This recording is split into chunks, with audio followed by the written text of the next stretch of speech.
Yes, people, good morning, good afternoon, and good evening. I wholeheartedly offer whatever suits your time zone.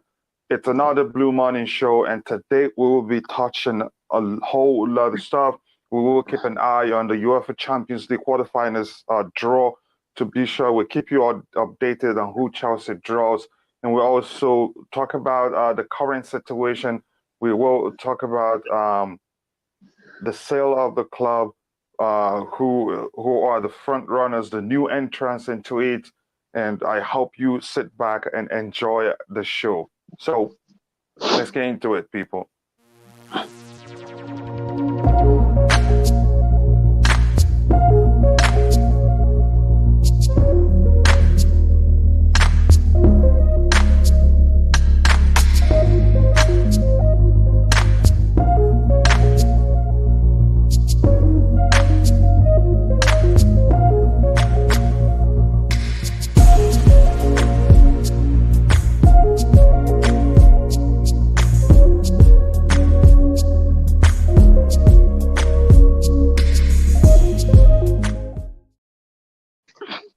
Yes, people, welcome back to another Blue Morning show. I hope you all are doing well. I have staff in the house and already in the chat. I have Just Viola. She said, good morning.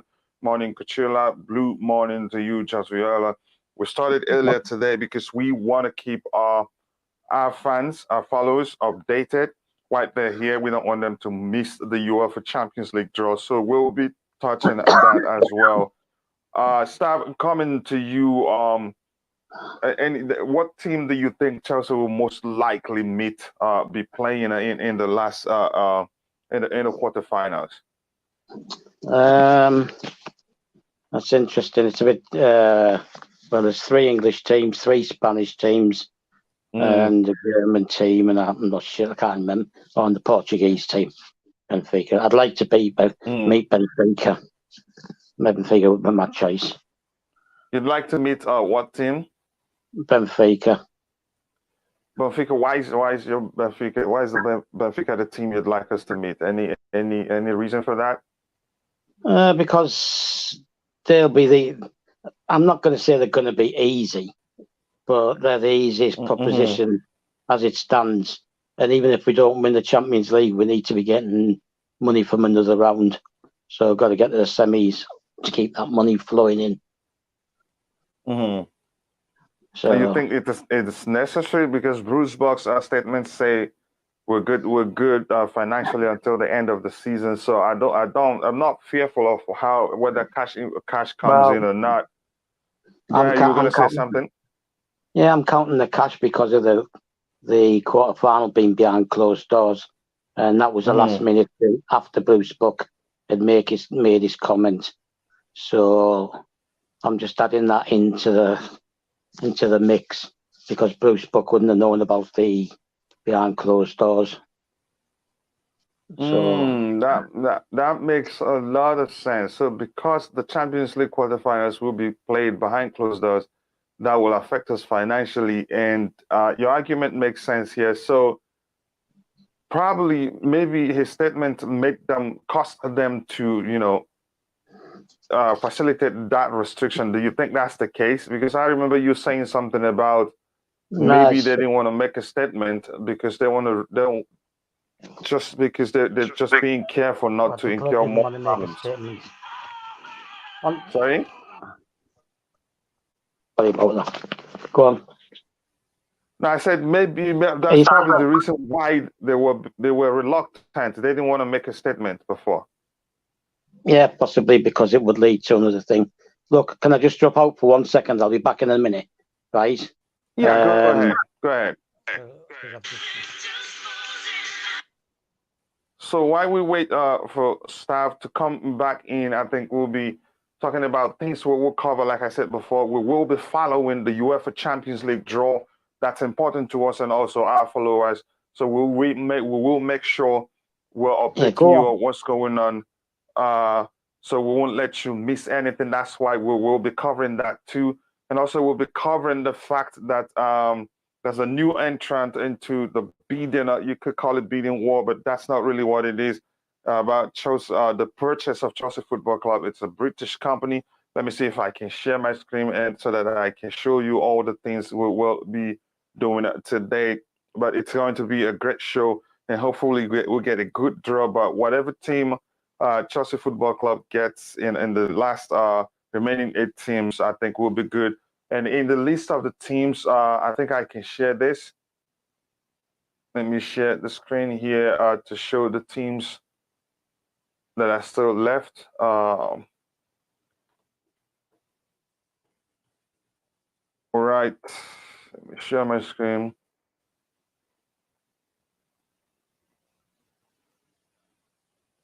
I'm just trying not to get into trouble here. But the teams that will be in the draw today are Atletico Madrid, Liverpool, Bayern Munich, Manchester City, Benfica, Real Madrid, Chelsea, and Villarreal. And if you're in the chat, you do let us know what team would you prefer Chelsea Football Club to draw.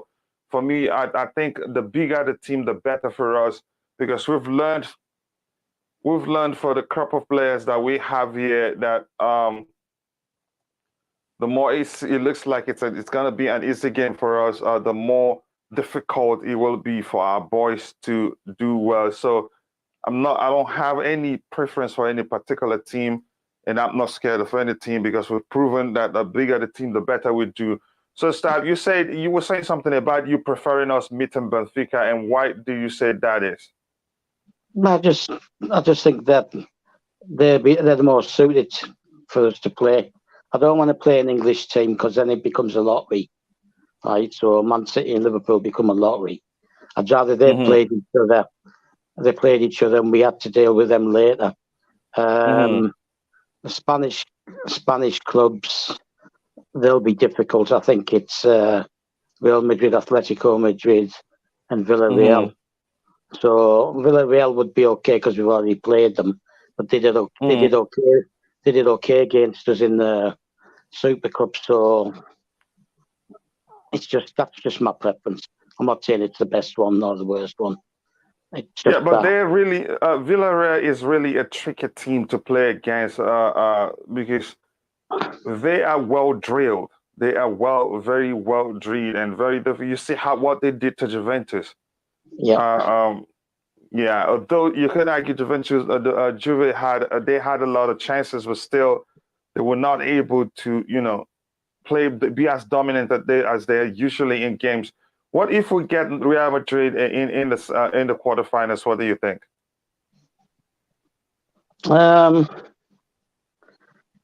They're playing better now than they were last year. They're back in their stadium, so that'll give them some kind of advantage with us not playing with a crowd at home. I've not, to be honest, I've not really overthunk it. Right, I've just chosen Benfica for the reason I gave. I'm not saying I don't believe we can win it again.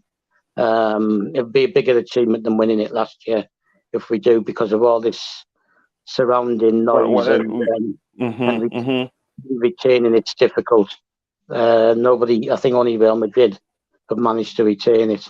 So in its current form as a Champions League. Yeah.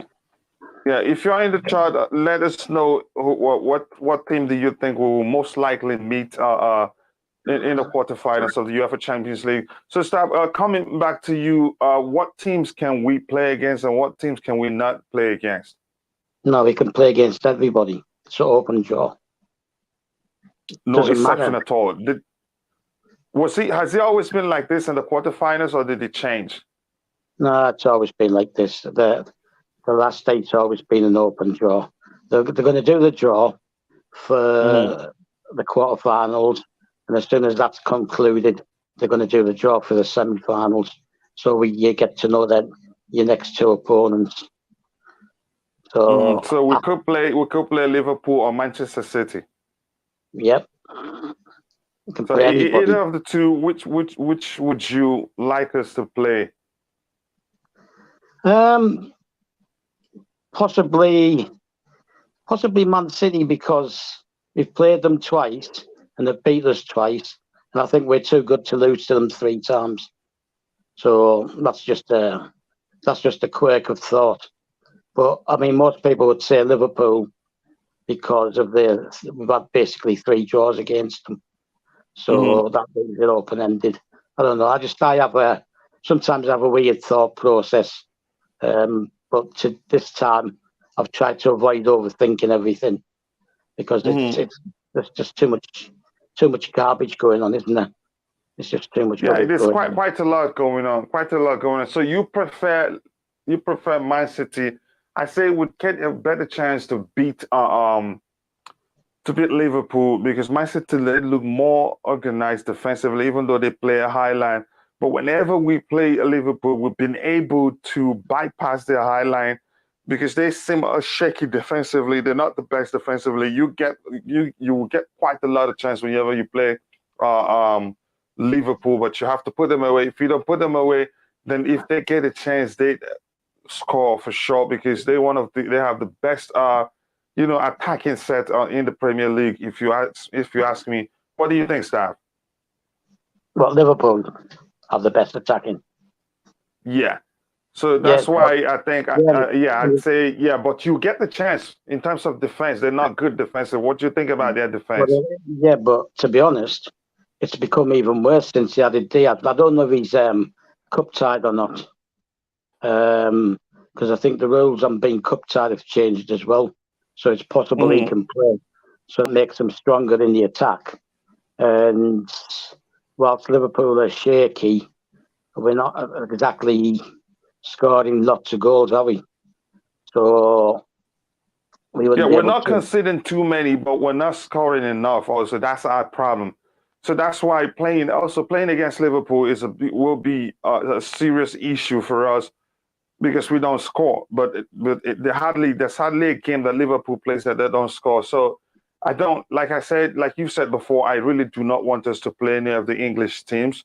Hopefully we get Benfica, you said. And can you tell us why again you think would be better off playing Benfica? Just because they've just got less ammunition than the other teams. It's just less of an issue for me. I think they'd be the easiest to penetrate and to control. So that's just my thought process. No, I think I am with you on that one, Stav. Mikel Sylvester's doing the job. Sorry, it looks like we're missing something here. It's just Real telling us that we've drawn Real Madrid already. Yeah, I've just told you that we've got Real Madrid. Wow. We were first out the draw. We're the first team drawn. Yeah, I don't know why my TV here isn't showing it as it's showing. I'm on UEFA.com trying to watch it there, but I think George Viola will keep us updated. So I'll put the link in the chat. If anybody wants to come on to talk up the draw with us, fine, that's okay.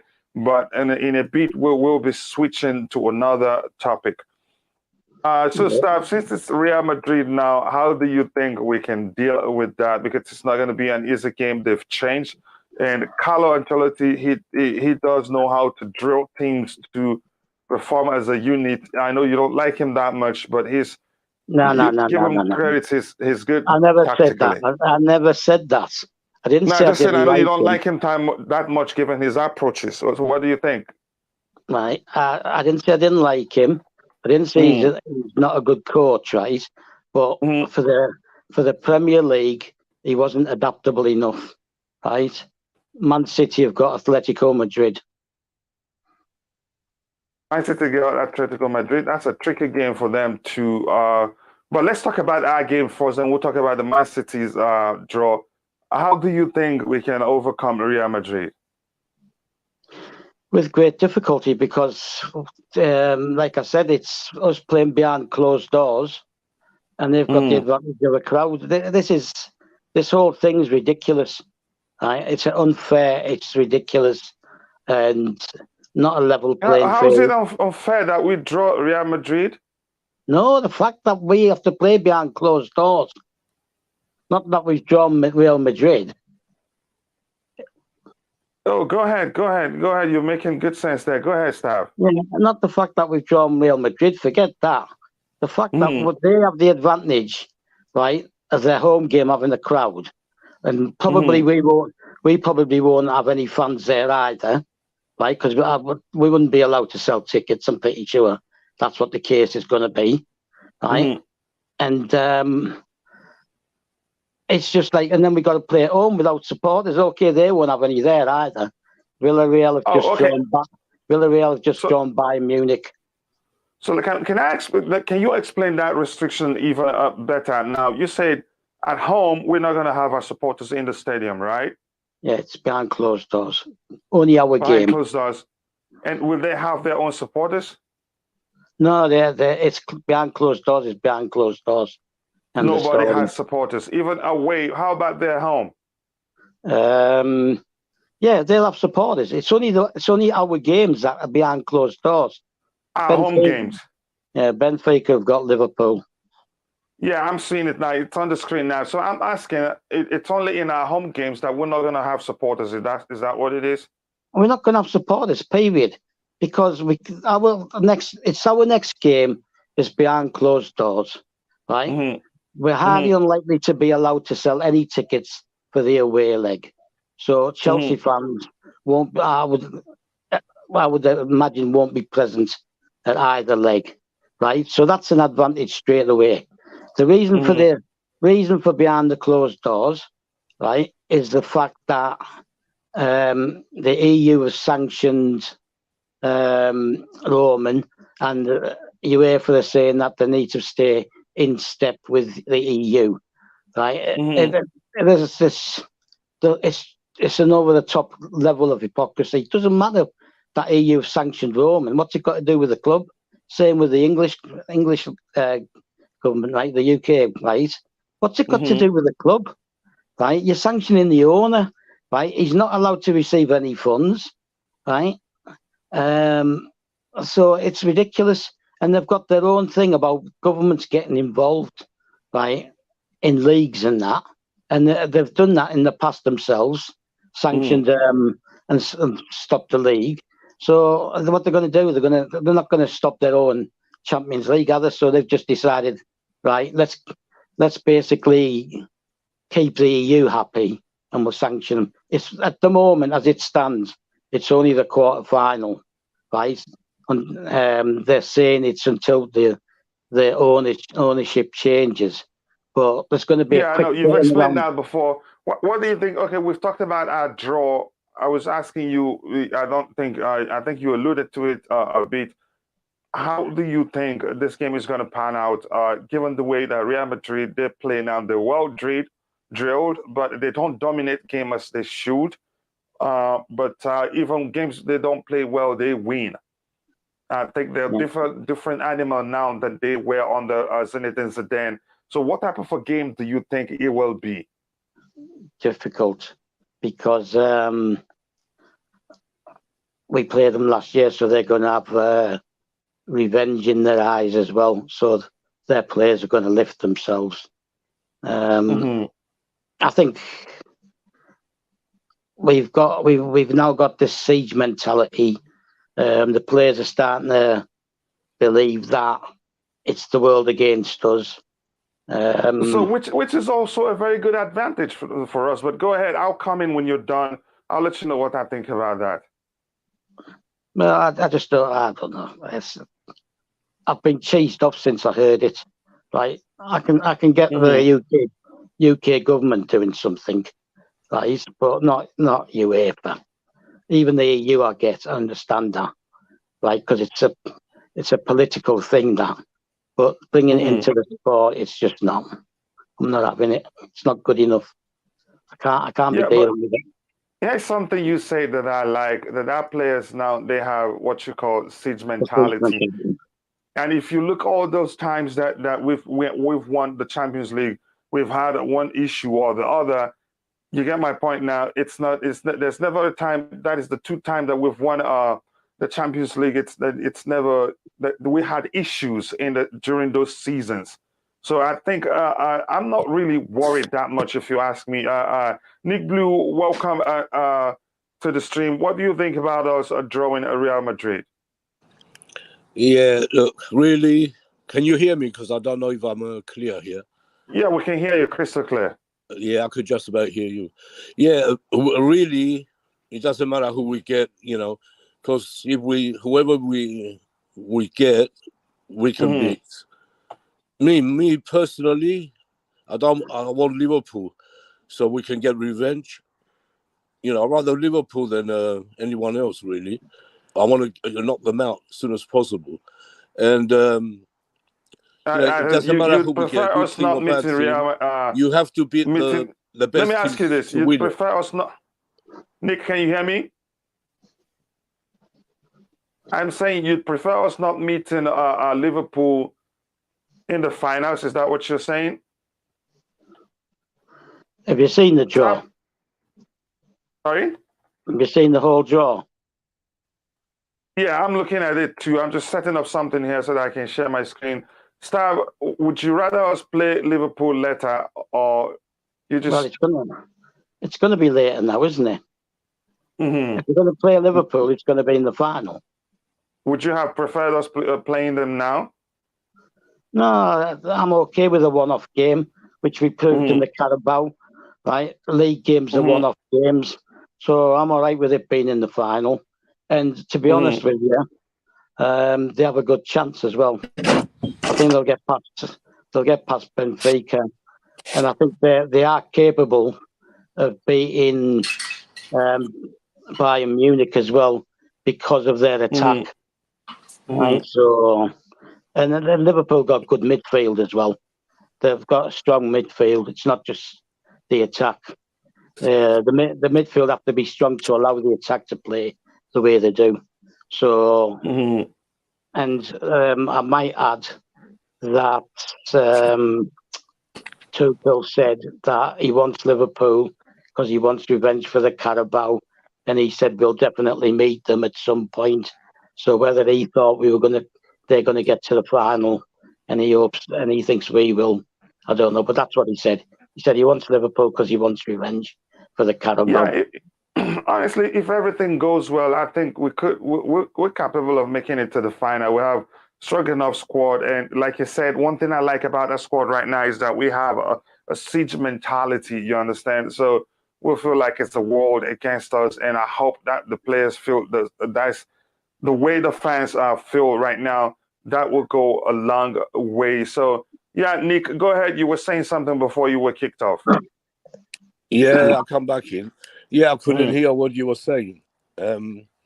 Yeah, I was saying, it doesn't matter who we get because end of the day, we want to win it, and to win it, we have to play the best teams. So, all right, it'd be nice to get Benfica, don't get me wrong. But even them, quarterfinal, it doesn't matter who you get. Nick, do you know the draw? Do you know the draw? No, I haven't seen the draw yet. Right, we've got Real Madrid. Okay. Yeah. And then in the semi-final, we've got Man City. Who was Atletico. Atletico Madrid. Atletico. Yeah, Real Madrid. We can do it again. We beat them last year. We can do them again. I hope. But, here's the thing. It gets even more difficult if you're playing a team that you beat the last time because they want a revenge. But there's something that staff said here. He'd like us to play Manchester City because we've lost to them twice in the league. They beat us. They did a double over us, so that would be a motivation for us. Bayern Chelsea final says Pierre. Let me just say Kakari. I've gotten into trouble trying to say his name. Stav, he's saying he's suggesting he could Bayern. Whether he's suggesting it could be Bayern at Chelsea final. What do you think? Is that a possibility? Yeah. No, yeah, of course. Can I just say, because I have to go in a minute. I'm going to go, be on the way to Chelsea soon. I have to get ready. Okay. Who did Liverpool get? Liverpool got they got Benfica. First way to Benfica. Scousers. Oh, Germany, they're always lucky, this team, man. I hope that Benfica knock them out. Oh, that's so we got the Real Madrid, yeah. Yeah, it won't be easy, but we're capable of winning. Chaps, I will talk to you hopefully from Stamford Bridge. All right. If you come on, you can come on to the show from Stamford Bridge. No problem. We'll be here for you. So, Stab, go ahead. We've talked about our game, and I didn't know. I asked you. I think you were trying to say something about what type of a game you think it would be. And if you're in the chat, let us know what type of game the Chelsea versus Real Madrid game will be. Stab, again, I'm asking you this question again. It looks like we got interrupted when Nick joined us. What type of a game do you think the Real Madrid-Chelsea game will be? Harder than last season. That's all I can say. A lot harder than last Sorry, season. you broke up. I did not hear what you said. Harder than last season. A lot harder. A lot harder, yeah, because Right, because they've basically they've got rid of Ramos has gone. All these players that we exploited their age, right? We exploited the age of their players, and now Modric is, despite being a year older, he's actually playing better than he was last season. And the crowd thing does come into it. We have to accept that the crowd thing does come into it, right? Because you saw that by our away performances in the knockout stages last season, right? We lost one game at home to Porto, right? So that shows that having no crowd, right, isn't necessarily an easy thing to overcome. And we're not going to have any supporters at the Real Madrid game. Although that's not being said, I can't see them making us play behind closed doors and then allowing us to sell tickets for the away game. So that if we can come through the quarter-final, then okay, maybe I'll start getting a bit confident. But I'll be honest with you, right, every cup final I've ever been to, right, I've never said we're going to win it because I'm superstitious that I would jinx them. So I never ever say we're going to win something, even if I think it. I don't want to say it openly, right? But this is thanks to UEFA trying to basically butt kiss the EU. We get into that. We get into that. And Bobby, we get into that. And Bobby Fairview here says, why would Madrid be harder? They haven't replaced their cricket. I'm not sure what word is that. Midfield. But I think they didn't make too many changes in the midfield. We exploited their midfield too. We dominated them over the two legs. I think the only signing in the midfield area is Camavinga or Camavinga, and he plays very well as a defensive. Sorry? Camavinga, yes. I think that's the only addition in the midfield area. I think they haven't changed too many players. Yeah, but I just said Modric is playing better than he was last year. He's found a new league to like. Yeah, probably. Maybe you could argue Ancelotti is using him a slightly different. You think that's the case? Yeah, he's getting better out of the players, isn't he? At the end of the day, right? They're down left for a reason, and the players weren't buying into him, right? And now I did mention it the other day. They've got the manager back who delivered their 10th Champions League, right? Which was a big target for Real Madrid. They wanted to be the first to 10 Champions League wins. La Decima, they call it, right? And the players are going to believe in him, right? Except for Eden Hazard, who doesn't get paid, right? So he's getting better out of the players. That's why they're going to be tougher. You can't just assume. Here's what I have to say here. I don't think. I've got to drop out. I'm getting feedback. I'm going to drop out and come back in. I'm getting feedback. All right, no problem.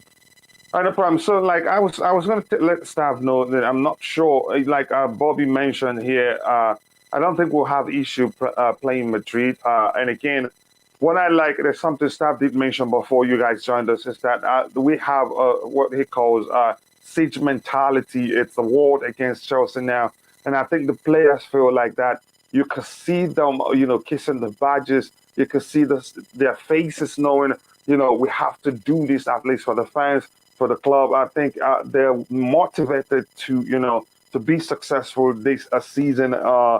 I think that makes a huge difference. And I don't think Madrid, I don't think they'd be happy that they got us because you know we have that is a we have a good attack. If on our day we can do damages to any team in the world. So, Stav, you were saying something. No, I just said, didn't I? As far as I'm concerned, they're playing better than they were last year. Simple Yeah, as that. that's the truth. Yeah, but you could see when they play big teams, they've struggled too, just as they struggled against PSG. But they were lucky. How that happened, I just cannot tell. Maybe Pochettino. I think the reason they beat PSG was that Pochettino. You could argue on that they wasn't pragmatic enough. They were winning, but he didn't do what he's supposed to do to ensure they're good at stopping Madrid, countering and scoring goals. And defensively, I don't think their setup was good. So I think because they it's not like they dominated the game. PSG dominated them, especially in the first leg. So I think the game was PSG's to lose, and I think I think tactically Pochettino did not do his homework. But go ahead, Stab. Yeah, listen, right. I've actually been in stadiums for Champions League games, home and away, right? And the crowd does make a difference. Right, when we beat Barcelona 4-2, right, a lot of that was down to the crowd as well. Right, when we beat Barcelona 3-1 back in '99, right, that was the crowd again. Right, I was at both of them games. I was at the game where we beat Bayern Munich as well. Right, but I did all 6 games home and away. Right, Stamford Bridge, right, was rocking, and I mean rocking. Right, the stand was shaking. I was sat in the upper tier a couple of times. Normally I'm in the Mass Garden lower, and the upper tier was shaking. Right, it was vibrating. Right, and that makes a difference because that vibration goes through to the pitch, right, as well, and you get the noise, right, and it gives you a boost, right, and it gets you going, right, and without that crowd, we wouldn't have stormed into a 3-0 lead against Barcelona when we beat them 4-2, right, in 23 minutes, right? And the pull and the push of a crowd, right, can help. And we haven't got that, right? I'm not going to even discuss the semi-final at the moment because we haven't got that for the quarter-final. And that's what makes me hold back, right, with making comments that we can win it easy or whatever, because I've been there, right, and when I've felt and seen the crowd and been part of the crowd, that makes a difference. And that's why I don't like the fact that it's behind closed doors. It's to their advantage. It's not our advantage, it's their advantage, right? If you go 1-0 down at home, for example, you need the crowd to drag you up and push you again. Right? They've got to do it themselves. And I know that they're determined, and I know the mentality of the players, right? But the crowd give you that momentum and push when you need it. Okay? Now, even I'll let me put it another way. Even going back to '94 in the Cup Winners' Cup, right, against Bruges, second leg. We lost the away leg 1-0, right? And we basically battered Bruges in the second leg, right? And you could feel it again. You could feel it, the stand shaking. You could feel the emotion. You could feel the pull. So let me take this opportunity to ask those in the chat, how do you think Chelsea will do in a home game against Real Madrid without the fans? And I'm not seeing the possibility of us completing the transfer of ownership before that game, because that will take a while. I do believe the fans will make a whole lot of difference. But if you're in the chat, let us know how you think Chelsea will do without the fans in the first leg, which is going to be at Stamford Bridge. Go ahead, Stav. Yeah, can I just clarify something, right? Yes, go ahead. The fact it doesn't matter if we get a new owner, right? Okay, in time for the actual game being played. Okay, you can't sell that many tickets that quickly, right? And they've made that decision that the quarter-final is behind closed doors, irrelevant. They said they would review it again if there's a new owner in for a potential semi-final. That quarter-final is behind closed doors. End of story. No, and I can't see them letting us sell tickets for the away game either, right? So, because if they let us sell tickets for both, okay, we would have easily had, like at Real Madrid, we'd have had possibly anywhere between 5,000 and 6,000 Chelsea fans there, right? And they're in the upper tier, which makes the stand shake as well. The more you are in the upper tier, the more it shakes, right? And I've been in the upper tier at Barcelona and felt that stand shaking, right? You can't just ignore the difference that a full stadium, because they'll only get 3,000 or 4,000 at Stamford Bridge because of the size of the ground. So they'll make noise, but once the Chelsea fans get going and the stands are shaking, the pitch is vibrating and everything, it's a total different thing, right? And basically, I'm not saying we can't win the Champions League, right? I'm not saying that. And I said that even if I think we can win something, I never ever publicly say it because I don't want to jinx it, right? Now, I'm not saying that we can't, right? And obviously, this thing about the world against us and that can drive us on as well. Yeah, can you talk more about the siege mentality you talked about? It's the world against Chelsea Football Club right now, and rightly so, because it just looks like everybody is against us except it is just us and our team. Yes. At the end of the day, it is. I mean, like Jose Mourinho did it as well. That was mentality he got, right? That's why, right? That's why we had that spine, because he put that mentality into them, into the spine, and that spine would never let any player be slack on the pitch, right? Man United had the same thing with Roy Keane and their spine, right, that they had at the time, right? And they would not accept anything on the pitch. You only have to see, for example, watch Silva when Alonso's not doing his job, right? He's straight on him.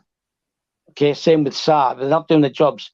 Silva's straight on him, right? Silva's part of our spine, right? And that's important that he's fit as well. And the thing is, we're going away for international duty, aren't they? So we've got that to 2 weeks now to sit there wondering, right, if they're all going to come back fit.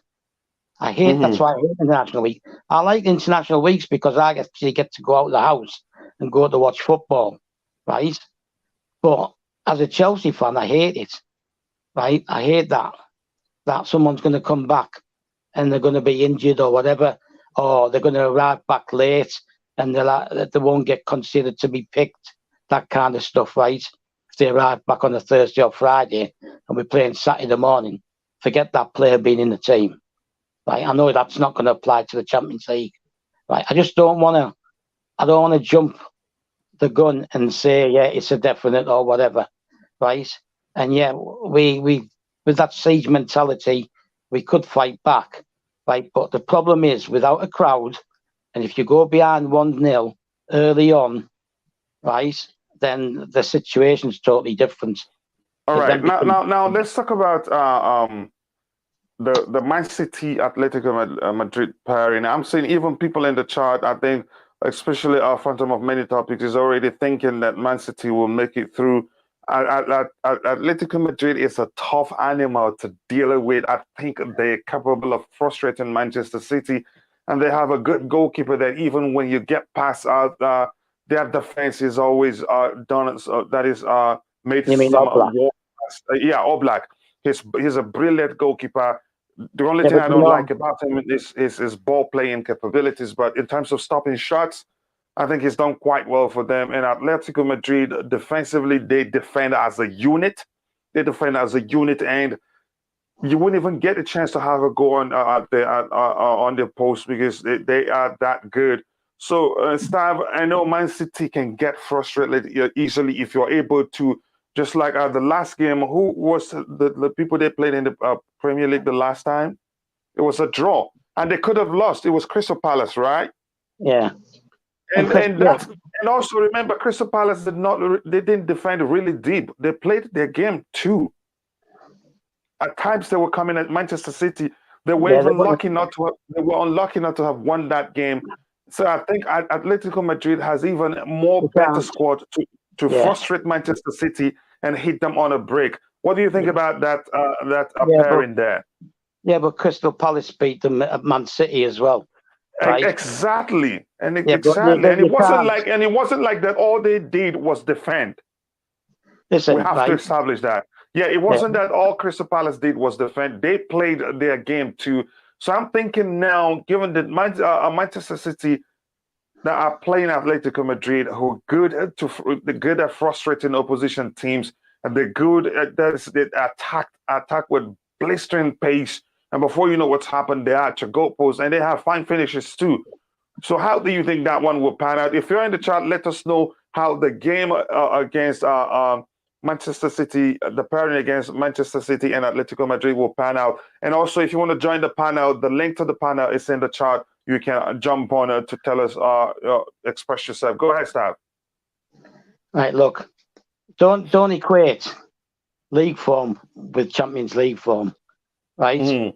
Don't dismiss the fact that they lost last year's final, okay? When we beat Bayern Munich, they went on to win it, I think, within 2 years, or even the year after. Right, so you can't dismiss that kind of motivation when you've got to a final the year before, right?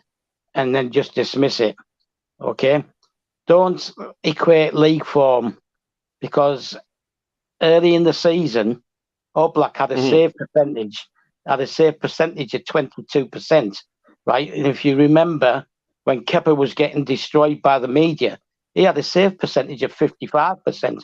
So that shows how bad Oblak was, right, in the league. Right. So you cannot equate form in the league to form in the Champions League. You cannot dismiss, right, the motivation, right, of wanting to get to the final a year after you've been in it. Once you get into this stage, right, and you can't dismiss the fact that, again, I'll go back to what I said. It's a totally different ball game. Remember what I keep saying about Jorginho, right? Players become different in the Champions League, right? They have difference. They play. So you're saying you don't think Atletico Madrid will beat Manchester City, will progress? Not over 2 legs, no. I think they could beat over 2 legs. You're saying you don't think they will progress? No, I think Atletico Madrid could beat Manchester City in a final. Okay, but and you have to remember that, and I know what you're going to say. Right, you have to remember that Pep already has experience of Simeone. Okay, right, he knows how he's going to play, and he knows the thing. And you have to remember when we played them last year, Atletico Madrid, they were far too negative, right, in both games. That's how they've always played. You could say that's the identity. Yeah, but they didn't. Yeah, but the thing is, they were totally negative in their home leg, right? They were totally negative. There's one thing. Listen, people seem to mistake being solid, right, and organised and stuff like that as total negativity. It's not, is it?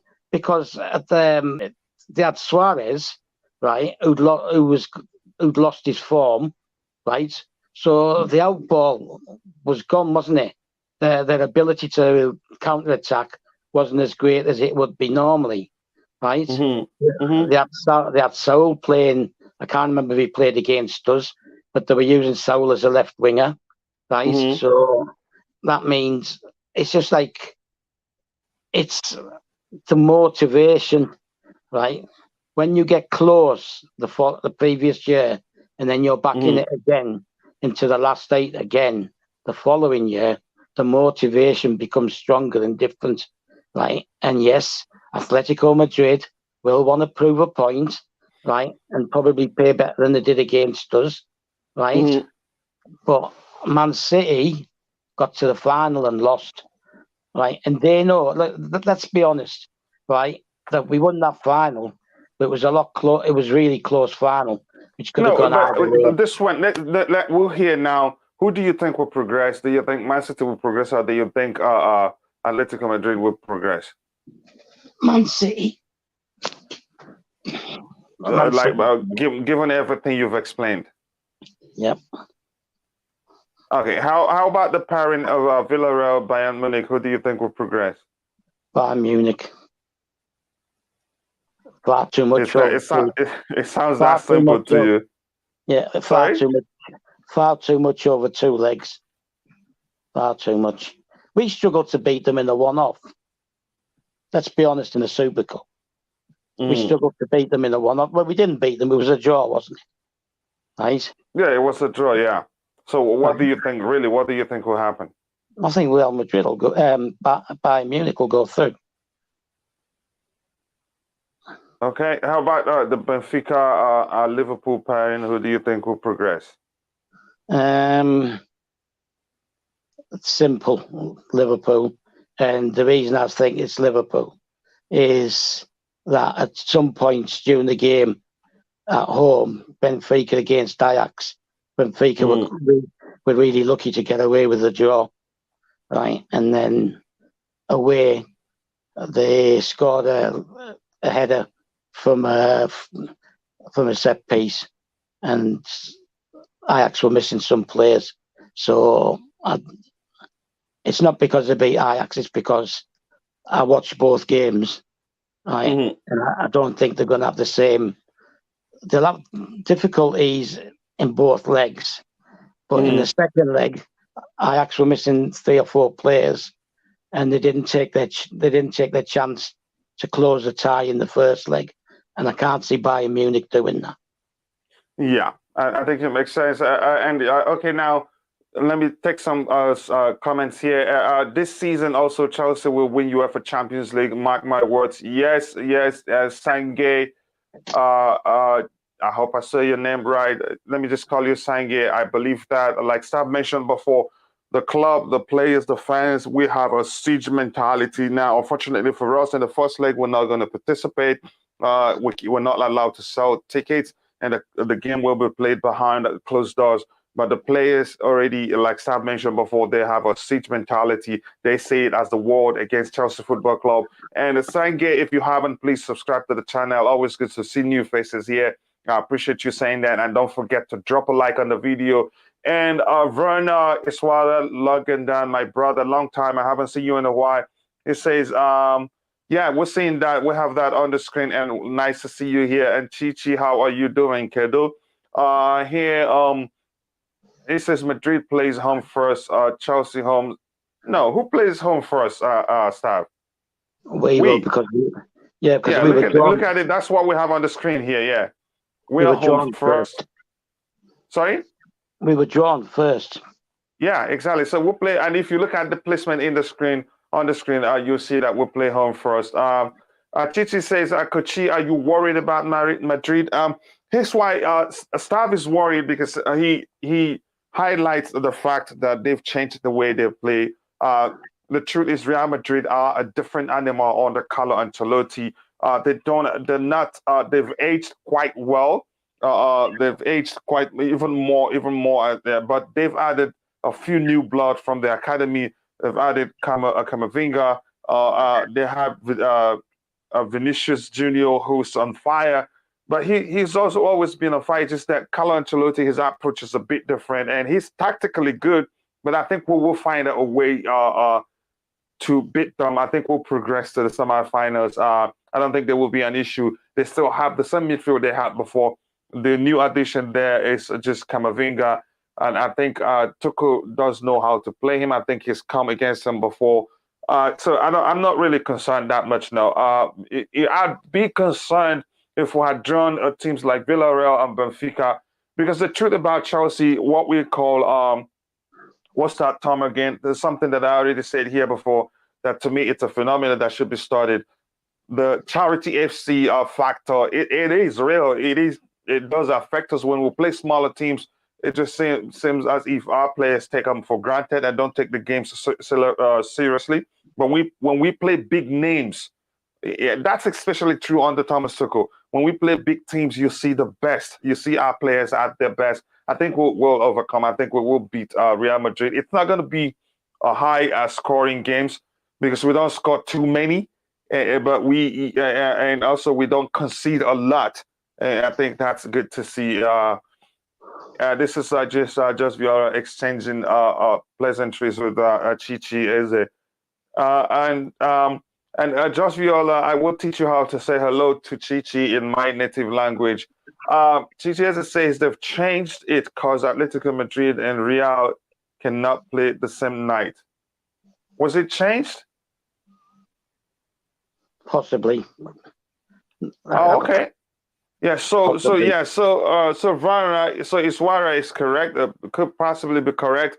But no matter who we play first, I'm still confident that we will overcome Real Madrid. No matter whether we go away first or home first. So I think we're good.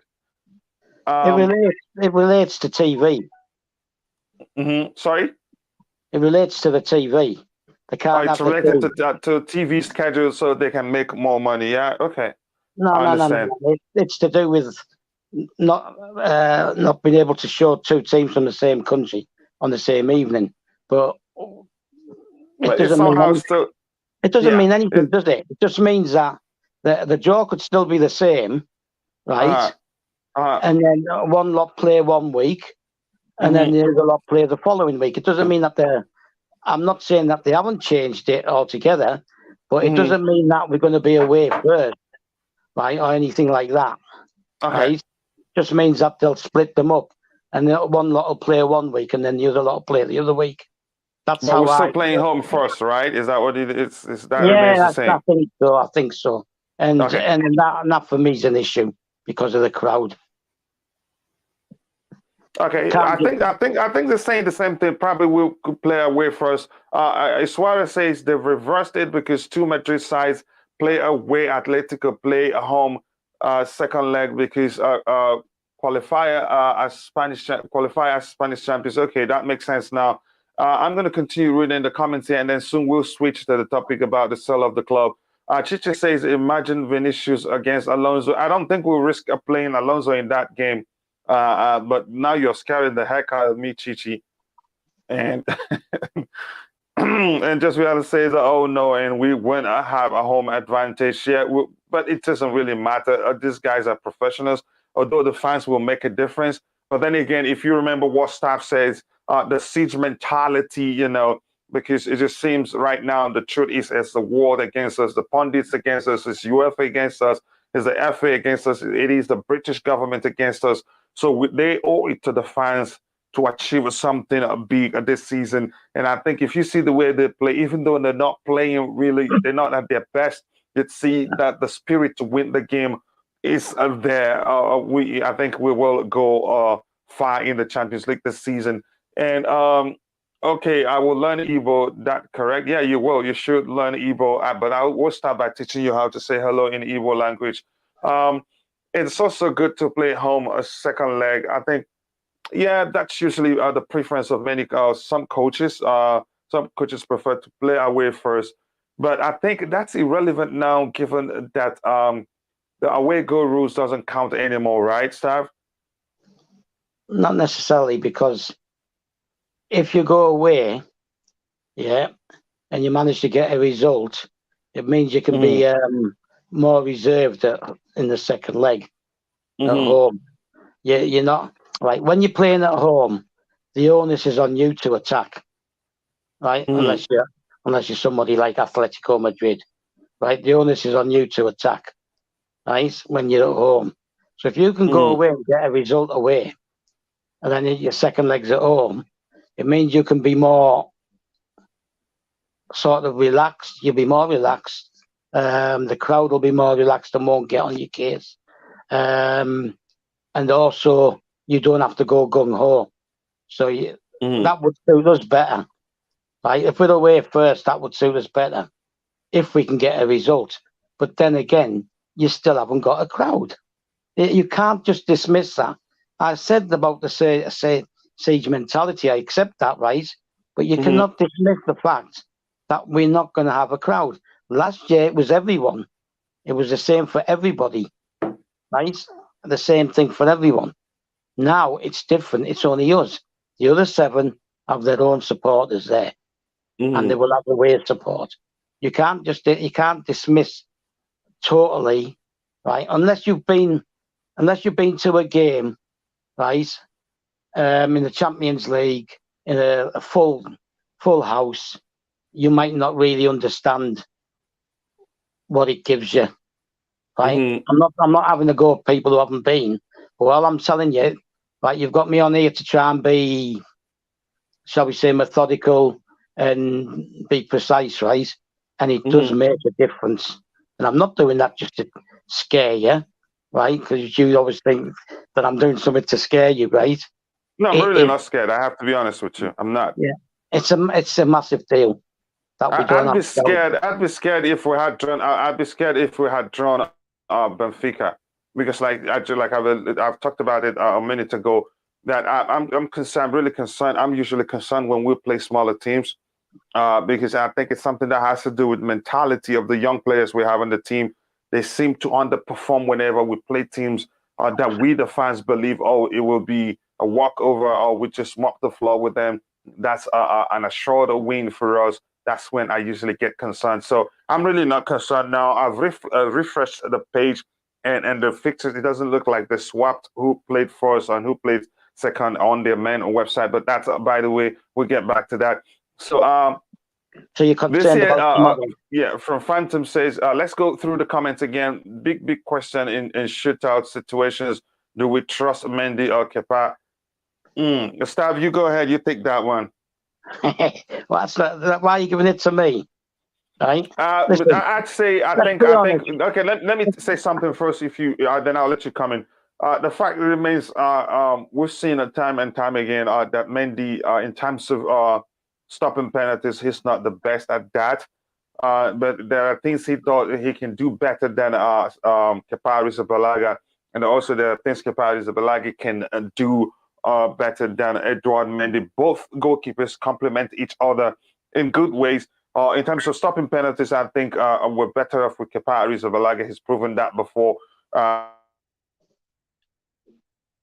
That's Liverpool, and we could argue that tomorrow. I'd say it was because we benched him in 2 finals that he wholeheartedly would believe he should have started at least one of them, at least the final against Liverpool. He should have started because he played the game all through from the start to the semifinals, and then he should have played in the final. Given that he was benched in the finals of the Club World Cup, that he should have started also. That he deserved to start because he was brilliant in the absence of Edouard Mendy. I didn't think that was handled well. And since he didn't start against Liverpool, we shouldn't have brought him in. There are so many factors that could have, could have affected his mindset. So it was a risk to even bring him on to save penalties for us. So I'd say Mendy starts because he has high claims. He has he's tall, so high claims are into stopping crosses, getting to their intended to the intended persons on the pitch, and and also he's taller. That's not the topic for this show right now. You come in there, Stav. Are you still there, Stav? So I'll see. Okay, I'll keep taking the comments while I wait to Stav to come back in. Alonso handled Salah pretty well. He will be just fine. Yeah. Okay, go ahead. Is there something about what's his name? Which goalkeeper do you prefer? This question here, so that we can quickly move to the topic of the sale of the club and the current situation. Yeah. Let's get real here, right? All those penalties, right, in the Carabao Cup final were high class penalties. Okay, nobody was gonna if a goalkeeper didn't save any of them, it's not a surprise, right? They were all top quality penalties. The one that Kepa got his hand on was just above his head, and he got close to another one. Right, it was above his head, and he was having to stretch his arm, which then makes it difficult. Like the one the other night when Mendy was in goal, okay, he went the right way, but it doesn't mean that he went quick enough or he went high enough or whatever, right? So let's get back to the other thing, right? The only time that Kepa has won a penalty shootout when he hasn't started a game was Villarreal. That's the only time he came on and won a penalty shootout, right? The two in the Carabao Cup, he started the game. The one going back to Eintracht Frankfurt when we won the Europa League, he started the game, right? He was at a disadvantage. Forget all this psychological stuff, right? He was at a disadvantage because he hadn't touched the ball with his feet, right? So he'd had no. If he'd have played, so bringing it to question, who do you think will do better for us if the game against Real Madrid comes down to penalties? Well, Mendy's going to start, isn't he? Yeah, right. It's going to start. So we just have to hope that Mendy goes the right way, or there's a bad penalty, or they miss one and don't even get it on target, right? But you can't just bring him off a bench, right, without having touched the ball. And if you remember rightly, I think against Villarreal, he came on 5 or 6 minutes from the end, right, and he touched the ball with his feet. He'd had the chance to pass the ball on the deck, right, and move the ball around on the floor, right. He's coming quick. He hasn't touched the ball. It is Kepa Arrizabalaga. So let's quickly go No, through. it's not. It's Mendy. It's Mendy. For penalties. Yeah, because you're gonna have to gamble on that. Mendy's going to start, right? If you make a change 1 minute from the end, which is what we did, and Kepa doesn't get to pass the ball out to someone, right, or maybe 2 or 3 controlled passes, when he goes to hit the ball, right, it's going to be harder for him. So if in the end of the day, if Mendy's starting the game, right, we're just going to have to gamble on it and hope that either they miss 1 or 2, or he goes the right way and manages to get his hands on it. But the trouble with Mendy is he doesn't go quick enough, and he doesn't get enough into his hands when he does get near the ball. So you've got to watch the way he dives. Yeah. So let's quickly go through the comments in the chat. So we switch to the main topic for the day. Iswara says somehow I feel Atletico will knock out Man City. I feel the same too because they will frustrate them defensively. And Man City, no matter who they play, they don't compromise that is the way they play. They don't sacrifice that. They will play a very high line, and I think Atletico can exploit that. And I think they have fine finishers who will punish Manchester City. Because if you look at the league this season, Manchester City have played games where you could say at the end of the day, well, they were lucky to have won, and the opposition, the other teams were unlucky not to have scored goals enough to beat Manchester City, because you will get chances to score. They play a very dangerously. That is, they play high lines, and you always get in behind their defenders if you know what you're doing. Big up everyone. Big up to you to Fahim CFC. Great channel. I see you're done already with your stream. And if you're in the chat, I have the link to the panel if you want to join us, because we'll be switching to a more serious topic in a few minutes. I think we have a good chance to beat Real Madrid. PSG bottled a 2. I did say, that's a great point. PSG, to me, I think tactically, Pochettino got it wrong. That was why it was that game was there still. They were supposed to go through to the quarterfinals, but I think maybe they took it for granted. They thought they'd already gone through. But they were surprised, and it was just dying minutes, just a few minutes for them to end, that Madrid was able to turn things around. Yeah, and I believe the English teams are far more superior than the Spanish sides. Right now I think they are. The Spanish sides they haven't changed that much, because they've been financially strapped for a while, so they've not been able to make some good signings that much. He says 15-0 to who? I'm not sure what this person is talking about. Bigger Fahim, yes, I always say bigger. He's a good guy. So Stav, now I think we can. Any other thing before we switch to the main topic? Stav, are you there with me? Yeah, move on. Okay, so we have quite a lot to talk about today. We will start by talking about. Let me see if I have it open here. Looking at this, I think given the sale of Chelsea Football Club, we're not there are no shortage of buyers. The question is who are the right buyers. I think Nizal Kinsar here says. Let me read that again for us. He says the bidders are vying for Chelsea right now. There's up to 27 bids, although there may only be 10 that are substantial enough to be properly considered also what they need to do to be accepted. I think I don't want to go look at the article. Maybe I'll do that later. So, Stab, I'm hoping at 27 bids, and if they could, by the time this was written a few hours ago, I'm thinking by now there could be even more because there was a new entrant yesterday. Let me find that screen here. The Portuguese This one guy. here.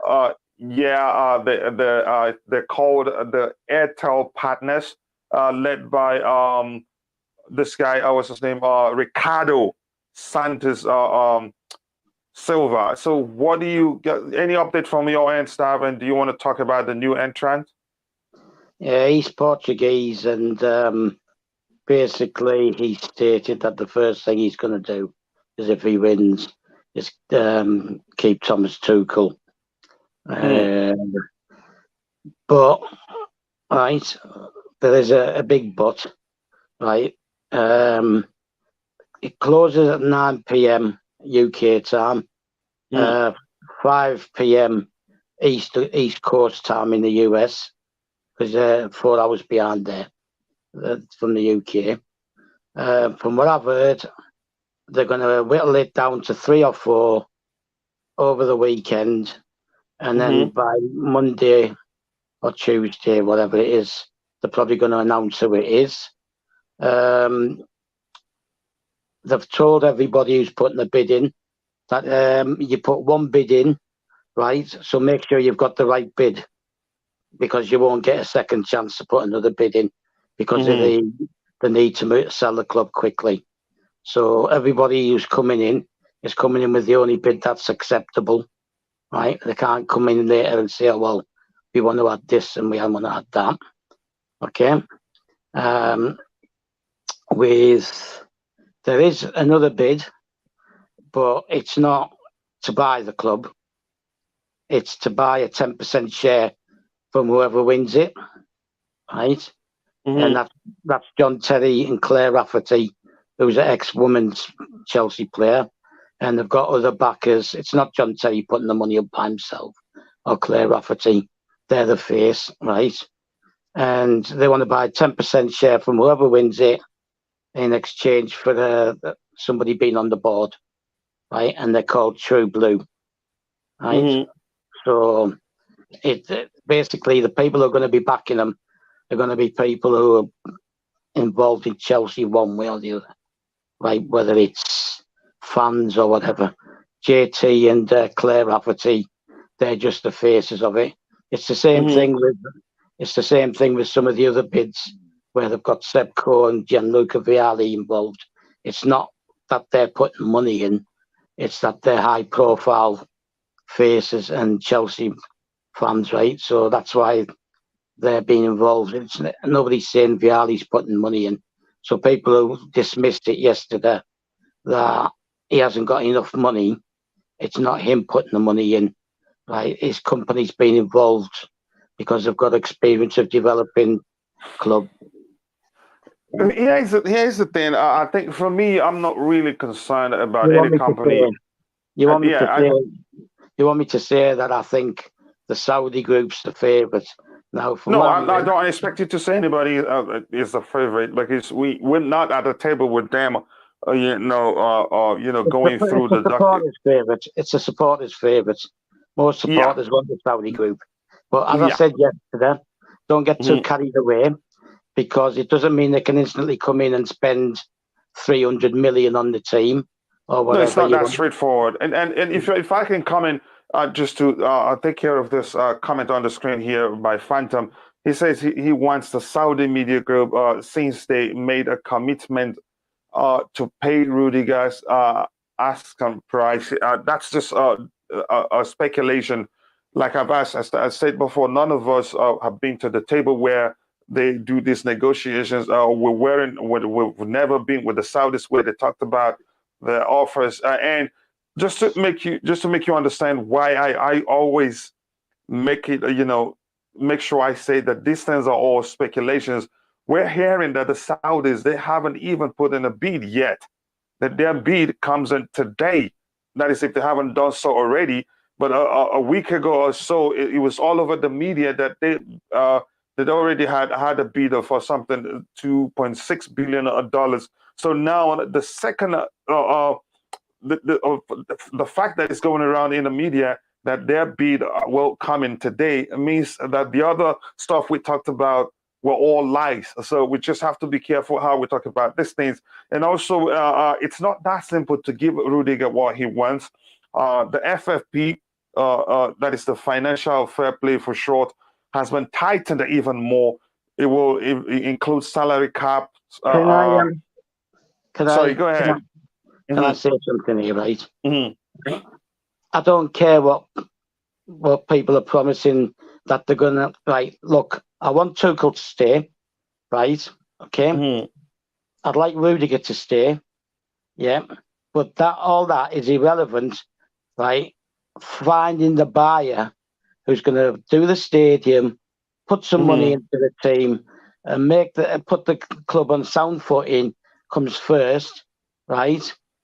Yes, I think Tuchel will stay if the new owners want him, but I'm not going to start talking about a preferred owner, right, just because of Rudiger, because of one or two players.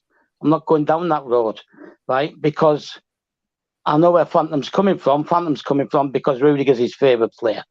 That doesn't make them the best potential owners, does it? Because they want to come in and give Rudiger what he wants. Right, we need, and it's actually it's not that simple. But it is. Hang on, now, like I did tell you, I messaged you last night. I don't know if you didn't see it, right? That there's an agreement with Rudiger already. Okay, Chelsea have made an agreement with him. They'd agreed his terms. The only drawback was the fact that they were haggling over a signing on fee. So. And that's come from Rudiger as well, right? So they've agreed terms, right? Allegedly, shall we? Let's make it all allegedly, right? Mm-hmm. They've agreed terms, right? Length of contract, how much each week, etc., etc. And then Rudiger wants a signing on fee. Now, if what he was asking was that reported, right? It was I think 30 million signing on fee. That's too big. That's way too big, right? That's way too big. So you're saying there's already an agreement in place with them. So yeah, but that's means irrelevant. That's irrelevant now, isn't it? Because it depends on Rudiger now. Now he might suddenly think to himself, "Oh, well, hang on a minute. No, I don't know who's coming in. I don't know whether they'll want me." And if somebody offers him the right money and turns around and says, "Right, you can have the signing on fee as well," right? He might go and sign for someone else. We can't stop him. We can't stop him, whether he agreed with us or not. We cannot discuss anything with him now or any other player. We can't stop him, right? So now we're down to, we've been hearing that he doesn't want to go anywhere else.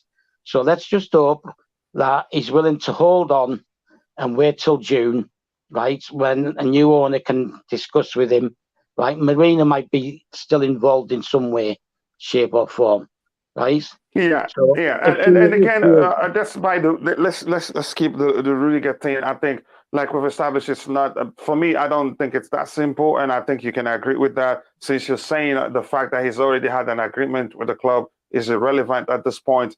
Now, Mikhail is saying Boehly, Wyss or Wyss seem like the front runners. To me, I'm not sure. Nobody is sure how much, if they put in a bid already, how much is they put in. Can I clarify something here? Yeah, go ahead. Ricketts, right? Yeah, that's one bid, and Boehly is another one. right? Mm. They both bid previously when Roman was still the owner. They've bid in the past, okay? They're both involved in developing stadiums and developing sports clubs, right? And what I've been reading is that that's an advantage, okay? Now, I don't know about the Saudi group.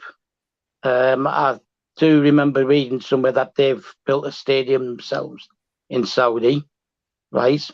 So we know that the highest bidder isn't necessarily going to win it because there's other things involved in it, right? Like Yeah, I'm experience. ready. Yes, if I can comment, the Rainy Group says that potentially the first bidders might end up being that is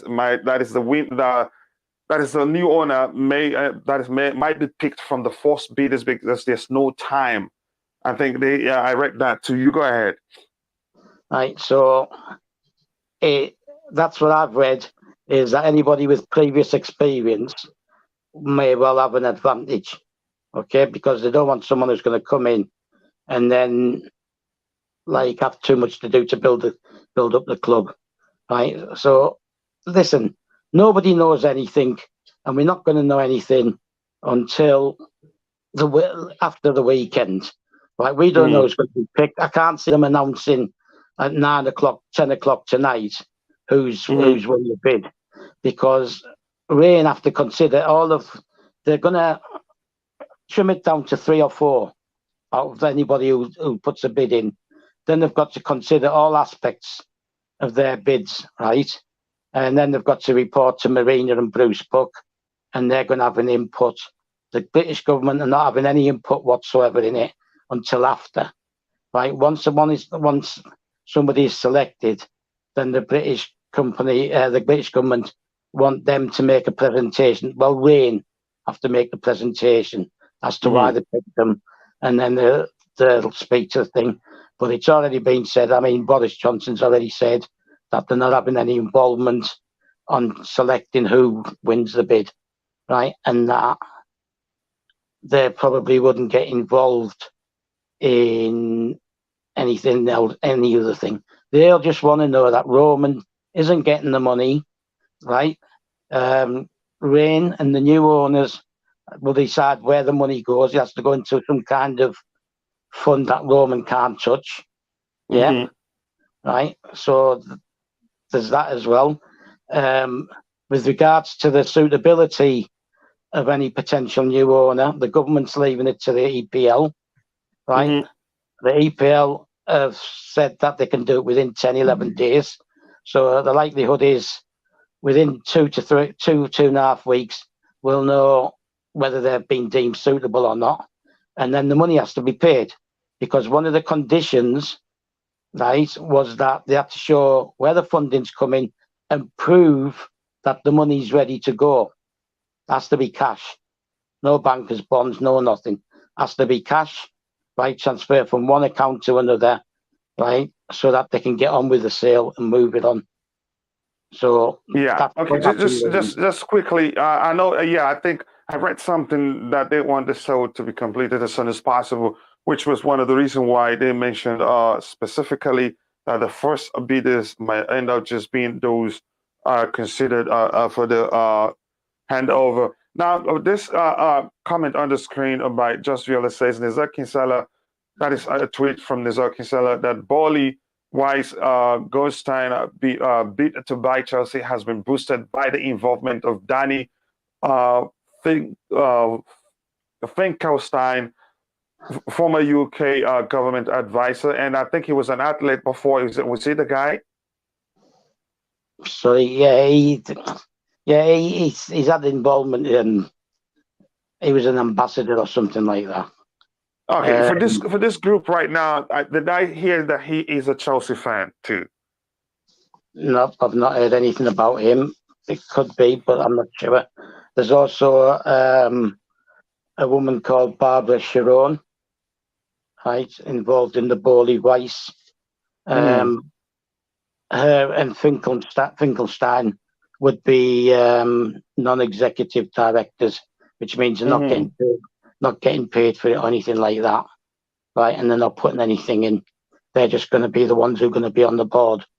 And Barbara Sharon, has been a Chelsea season ticket holder since 1981, which is longer than me because I didn't become a season ticket holder till the 90s. I was a member. I was a member before that. So I don't know. I think given everything I'm seeing, all speculations are because we're not at the table with the reigning group. The fact is, from what I've seen, what I've read, I think our best bet, I think, will be the Saudis. I think they take good, better care of the club than all the groups that we've talked about, including the one involving former Chelsea player. Doesn't make any difference if they don't have the money. Like something Mikhail talked about a few days ago on this show, he doesn't want anybody that doesn't have enough money in the bank that would need to borrow money to buy the club. And then in a few years or some years down the line, we'll hear that we don't have money, we're bankrupt or something like that. That is a big concern for me. Mikhail asks a question, any details about the Aethel group? I did a bit of a research on them, and I found out they have another company that's worth 80 billion. I read online, but the company itself, the Aethel group itself, is worth below £1 billion, from what I read online. But they acquired a company that's worth £80 billion plus. So I'm not sure how that is possible. That had me scratching my head in reality, thinking, okay, that's a problem here. And their bid is said to be £2 billion, and they've promised that they're going to inject 50 million immediately to stabilize things at the club to help solve any financial issues that the restrictions also have caused. But I'm so concerned, given the fact the stuff that I've alluded to in the past minute, the company is worth less than £1 billion, and they acquired a company that's worth £80 billion. I was thinking maybe I didn't read that right. I had to go back and read it again. So that's kind of confusing to me, really, really confusing to me. So, and again, coming to just Viola's comment, I think I'm concerned by all those groups coming together. They seem like people that are just pouncing, that the sharks are seeing blood. They just want to flock there and eat the heck out of whatever it is that's bleeding. Some of them forget the fact they're saying that they've been a lifelong Chelsea fans.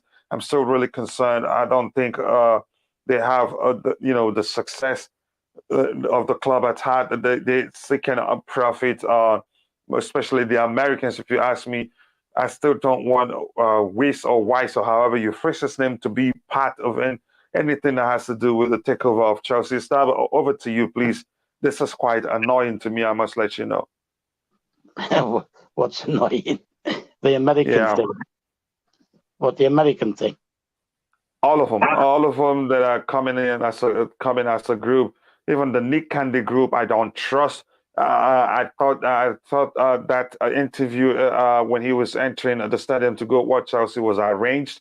I thought the fact that he himself is worth less than £1 billion, and he's building, a team, none of which, his team is comprised with people you can say they're not financially stable enough to take good care of Chelsea.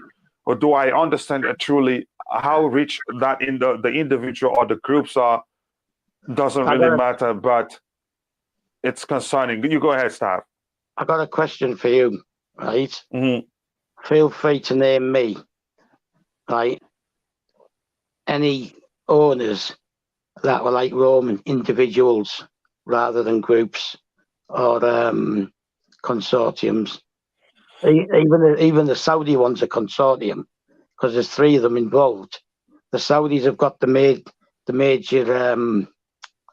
major shares, but there's the Manda Staveley's involved, and there's another guy whose name escapes me, and that guy was actually talking about wanting to get involved in Chelsea, and he's not allowed to.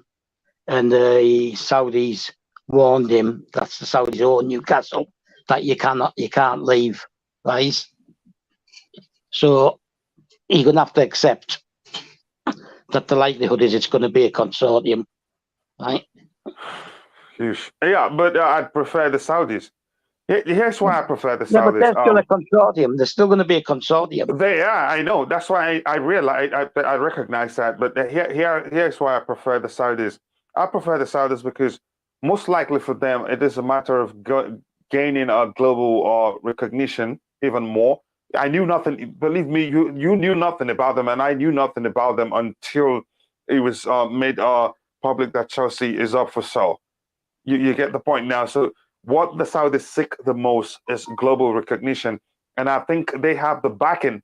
Yeah, they've made a statement. There's an article on Goal.com that states that they don't have direct links to the Saudi government, but you made a statement. You here clarify that the Saudi government, they subsidize some of the big names in that is in their country. So to me, I think they're a better place to take care of the club. They have experience, and they have a Chelsea season ticket holder too. A man whose whole family supports Chelsea Football Club. That makes a whole lot of difference for me than those guys coming together. And I think coming together to build a group to come back Chelsea. Most of them, if you look at them, like I said before, they're just flocking to where they see blood. To them, it's an opportunity to make an investment where all they care about is returns.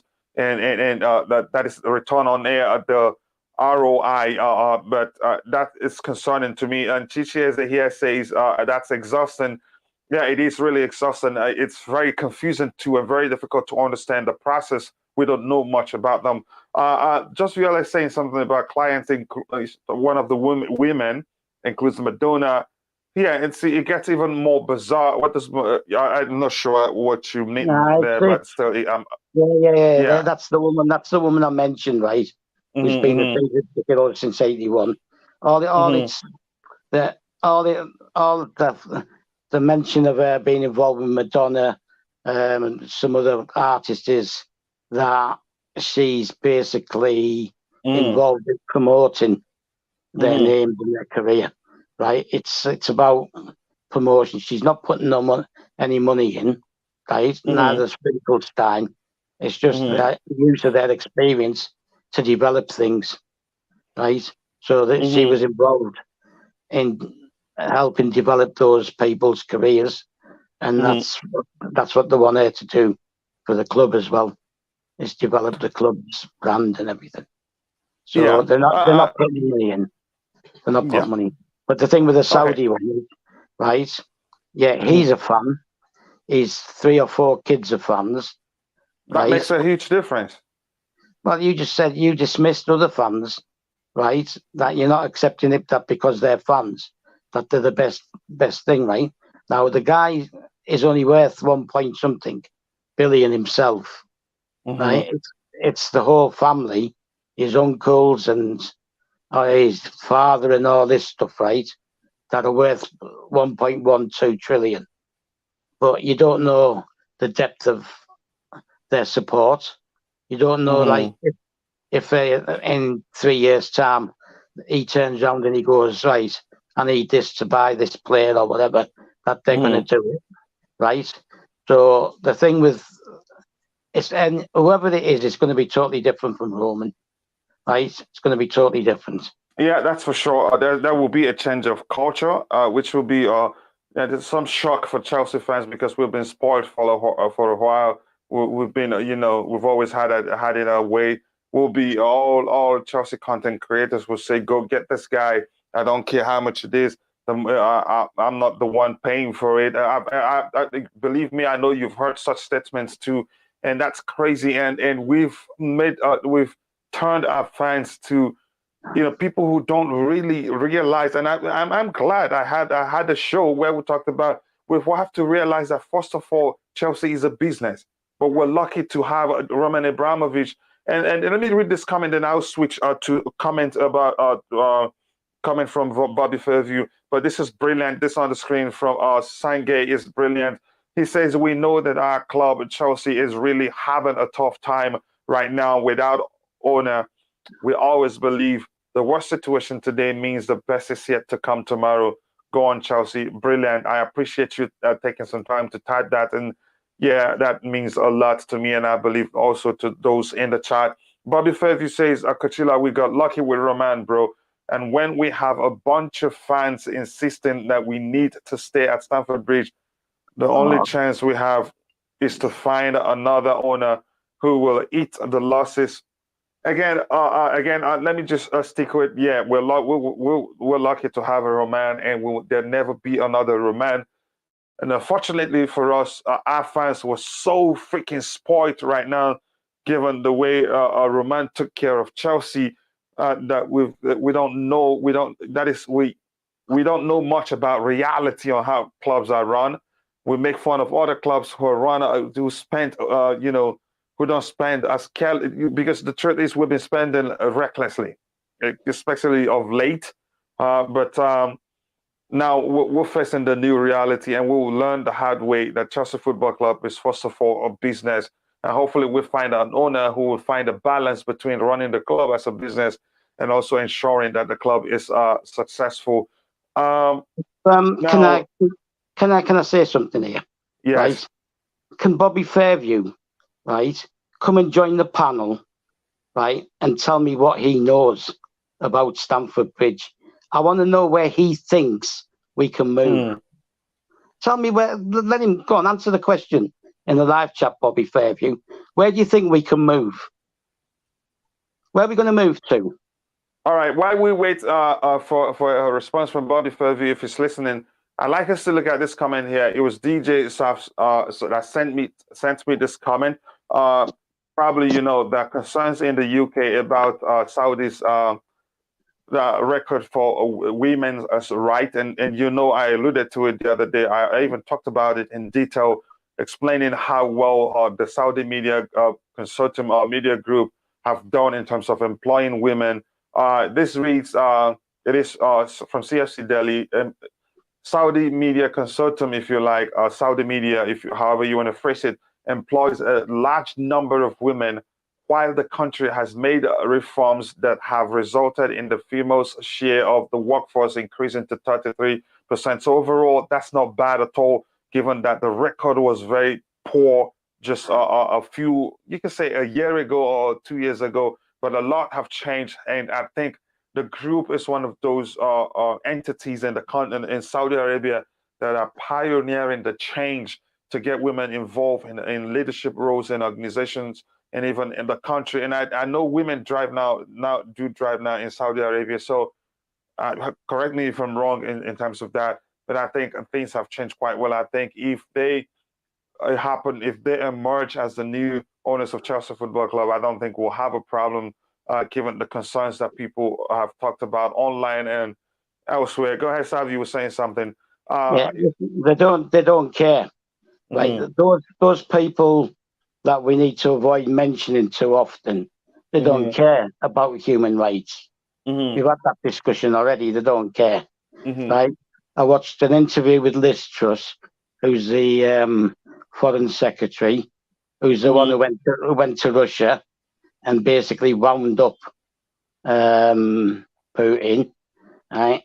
I watched an interview with her a couple of days ago, and she was questioned about the 81 executions last Saturday, right? And basically she just fobbed it all off. They don't care. Because she wouldn't want to talk about it. No, she came up with this, right? Her response to the question, should we be dealing with these kind of people with human rights issues? Her response was, right now, the most important thing is stopping Putin, right? And they're promoting this idea that Putin, if he takes control of the Ukraine, will try to expand into the rest of Europe. It's a nonsense. The whole situation with Ukraine exists because I think it's easy to just go down. But what I'm saying, no. What I'm saying to you is they don't care. They have one agenda, and they will dismiss anything else they get asked by saying they've got to stop Putin. All right. Why I show this this comment from this response to Stav on the screen. Stav, please. I don't want you guys to make it a fight. let's just argue like we're civilized. Everybody has their opinion, and that's why we have smart people here. If you're in the chat, please, while I show staff this, type in and let us know who you think will emerge as the new Chelsea owners. And this is the comment here from Bobby Fairview. That's him responding to your comment. He says, we need to move to anywhere but Stamford Bridge. I do not need to come onto the stream to explain to staff that we made a 145 million loss we made last year, or the 1.5 billion Roman wrote off. So, staff, what's your response to that? So we can round up, because I have to engineer the show for Helgi and Dana in a few minutes. Well, I'm sick of banging my head against the wall, right? The 145 million loss was due to COVID. If you're playing 7-8 games without crowds at home, you're going to incur that loss. The 2 previous years to before COVID came in, we posted profits. I've said time and time again that if Stamford Bridge is developed, it will treble our match day income, right? It's in prime real estate, right? It's not like America where you can just move anywhere you want. It's not like America where you can just move a club because it's a franchise to another town or city or area, right? In the UK, you cannot encroach on other clubs, right? Areas, right? So we can't move to Southeast London because there's Charlton and Millwall. We can't move Southwest London, right? Because there's Crystal Palace. We can't go north because of Tottenham. We can't encroach into Hammersmith, right? We're already part of Fulham and Hammersmith, but we're right on the borders with Kensington and Chelsea. We can't move further into Hammersmith, right? Because of QPR, right? You can't go further out because of Brentford. You're not allowed to just move anywhere in London, right? And if you go out of London, forget it. You can forget it, right?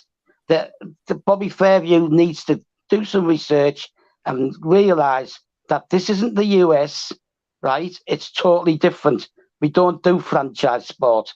And Wimbledon moved to Milton Keynes, which is 50 miles away, and they didn't get any Wimbledon fans. And Wimbledon did the AFC Wimbledon, right? And they set up another club. And they're now playing back at Plough Lane, which is just down the road from Plough Lane, that the football grounds. Listen, Stamford Bridge is in prime real estate. It's in a built-up area. It's close to the King's Road. It's close to World's End, right? It's close to the museum district, right? It's got good links for transport, right? This thing that we need to move from Stamford Bridge is a nonsense. The Stamford Bridge, the plans were in to develop the stadium and add 20 to 25,000 to the capacity. Then they were passed. If we needed to move, we would have moved. Right? Okay. That's yeah. And Bobby Fairview says, because we don't have too much time, I think that's why I've been saying we'll have to make the stadium discussion a topic for another day. In a few minutes, I will be engineering the next show, the Frankly Friday show for Helgi and Dan. We are the lowest revenue generating club in the top 6 with the highest wage bill. That is a direct result of being at Stamford Bridge. And the emotions. Hold on. Let me just finish. Let's just listen to his opinion here. And all the emotions of the local fans will not change the fact that's his input. Again, you either accept it or you reject it, and he's listening to your own input. His is that accept it or he rejects it. So that's it. Now we'll make it a full topic for another day. One last word. Right? Why can it not sink into his head, right, that we already had plans to develop the stadium, and the only reason it wasn't developed was because Roman's visa was revoked? Why can't he take that on board, right? We were going to develop... and I must read this comment here from Mikhail that says, stadium needs a rebuild, be patient, no need to move. Existing stadium has room for growth. And that's a good comment too. We can expand where we are. We can moving. I don't think moving. Moving is not really possible because there's no space there. That's my own opinion. Bobby has his own opinion. He has every right to express that, and you have every right. And he says here, it's the 1.5 billion because of COVID-2. The cost to redevelop the stadium bridge does not justify the increase of match day revenue. The pitch owners are the issue. The 1.5 billion includes the purchase of the training ground. It includes the stadium purchase for the women, Kingstonian. It includes the 700, 800 million that he spent on players in the first 6 or 7. Roman never actually put, right, the 1.5 billion is the expenditure that Roman made the whole time over 19 years, right? And it was quantified like that to protect the club, right? And that's why he had sanction insurance, right? It was that way to protect the club. If we hadn't bought 800 million worth of players at the beginning when we were rebuilding the squad and everything, that wouldn't be 1.5 billion. That 1.5 billion doesn't relate to being at Stamford Bridge, right? It needs to sink into people's heads. Forget that 1.5 billion. It's every last cent Roman spent, including the 140 million to buy it. Roman never physically put money in, right? He put it into loans to protect the club, right? That's what it's about. Stop going on about the 1.5 billion. I've explained it umpteen times, and I'm bored with it now. Okay? The 1.5 billion. I hope you don't get bored with it, because we host a whole day show on that topic, and I hope Bobby Fairview is always around to wind you up. I like to listen to you when you get mad stuff. That is brilliant, because if it's not an argument, then we'll all somehow we don't have smart people. But it's an argument that shows we have smart people around. Everybody, nobody is telling you their own ideas best. People are just looking at things and saying, because of A, condition A, because of factor A, factor B, factor C, this is possible, the other is not possible. That's why you have smart people around.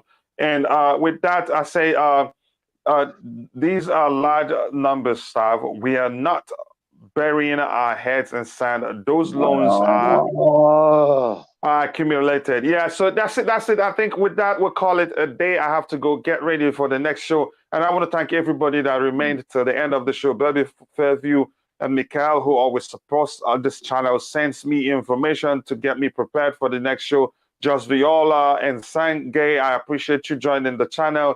Chichi Eze Nadalo, always appreciate you. And to everybody else who was here, JD Dick Sensei, who again, CFC for him, great channel. Iswara, I appreciate you all. And if I missed saying your name, apologies to you. I'm only a human being, phantom of many topics too, who also have a travel channel. So with that, I think, yeah, thank you. Big up. Always nice to see you here, DJ Star. Thank you for the information you provided to me before the show started. Calm down, people. Just a debate discussion. We want a best for CFC. Yes, exactly. That's it. Good show, says Bobby Fairview. And with that, I say thank you to everybody that stopped by. And with that, we've come to the end of the show. See you tomorrow again for another Blue Morning Show. And hopefully we will overcome Real Madrid and progress to the semifinals of the Champions League. See you guys tomorrow, and cheers.